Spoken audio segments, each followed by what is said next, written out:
Good evening, everyone. I'm very happy to be here tonight and talk with you a bit about some of the broad context for why our Constitution is structured in the way that it is and why our independence took place in the way that it did. So I'll speak to a broader regional and global context, and then the griot will focus more directly on Antigua and what was happening at the time. So for the contents and the structure of the Antiguan and Barbudan Constitution and whatever flaws therein there might be are tied to broader contradictions of the independence process across the West Indies. The history of West Indian decolonization stretches back to the early decades of the 20th century. It involves, on one hand, the desires of all West Indians, Antiguans, and Barbudans included.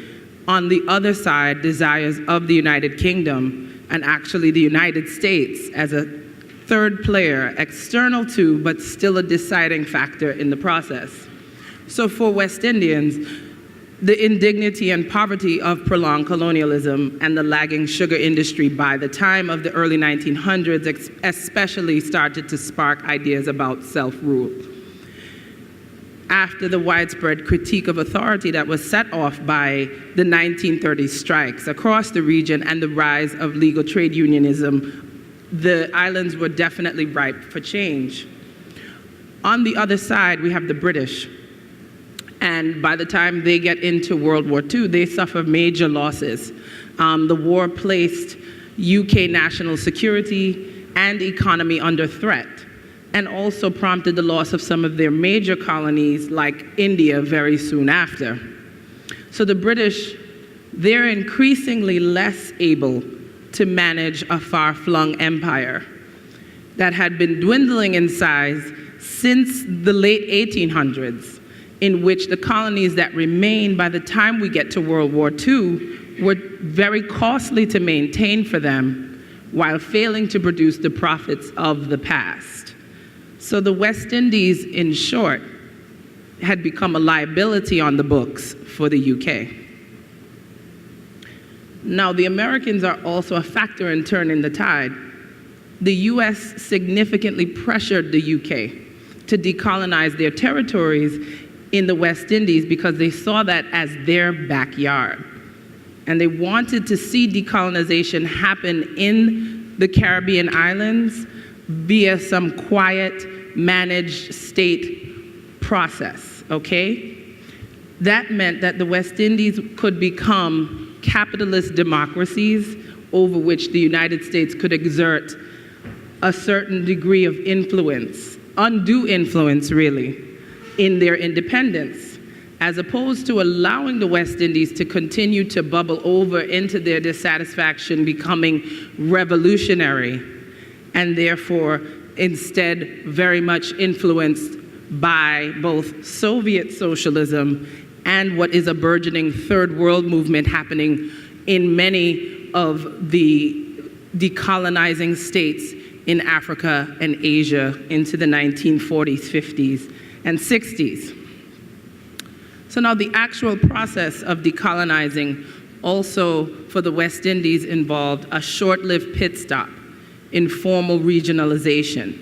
A federation of British Caribbean territories has specially appealed to small island leaders like our own V.C. Byrd since the 1940s because there was a basic idea that there was strength in numbers.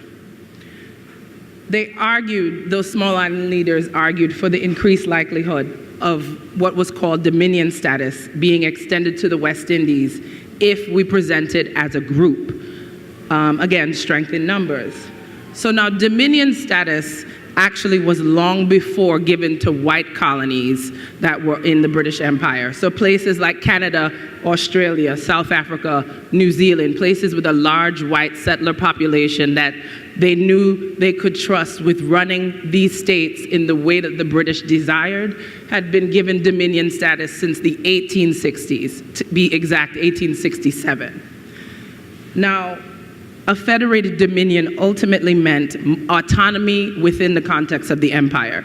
Self-governance could be had for the first time, but there was still a reporting to the empire in certain ways. The West Indies Federation actually formed in 1958 and went into effect for 4 years. So, what you should know about the West Indies Federation is that a century after they've allowed all of these other places to govern themselves, the British did not trust black nations in the West Indies with full self-rule. So in the Federation, certain major offices would still be appointed by the British. And they're also going to make sure that through the West Indies Federation governor, that they could have veto power over any laws that were passed by the Federation and any actions the Federation took. So the British were still in control. Besides the fact that this governance structure was very unclear, the West Indies Federation was also troubled by lacking finances. The fact that there were severe imbalances of power because there were vast differences of size and economy between each of the islands. So it was handicapped from the start. Smaller islands wanted political and economic cooperation, but they were suspicious of the bigger islands trying to dominate them. On the flip side, the larger islands with more revenues and resources, like Jamaica and Trinidad, were very reluctant to support smaller islands in their idea. They thought that these poorer islands would become a liability on their books. Most territories as well within the West Indies Federation, regardless of their size, also increasingly saw the West Indies Federation as a stall to formal independence. So I'm sure some of you may know this history of how the West Indies Federation fell apart, but essentially Jamaica voted to exit the West Indies Federation, and then Eric Williams of Trinidad said 1 from 10 equals naught. That math led to the effective dissolution of the Federation in 1962. And as a result, in that very same year, both Jamaica and Trinidad went to the United Kingdom and struck an agreement for their own separate independence processes to begin. And both of those islands would be independent by the end of that same year. Other former members of the West Indies Federation would follow in the 60s and the 70s. By 1981, when Antigua and Barbuda made its bid for independence and had it honored, the process had become rather formulaic. It was quite predictable given so many islands had gone before. So the general pattern took place as follows. First, each island already had experienced some sort of small increments of internal political self-government by the UK over the course of the 40s, 50s, and 60s, both within the Federation, but also within individual states. So they allowed individual states to start having elected legislatures as opposed to appointed ones, allowed certain officers to report to the Crown, but still those officers would have significant control over local affairs. So in Antigua, for instance, V.C. Byrd was named the first chief minister of the colonial cabinet in 1960. By 1967, he was named premier of Antigua and Barbuda when the nation was then named an associated state of Great Britain. All of these statuses, these status changes are small increments, again, small inches towards self-rule, but not a full independence.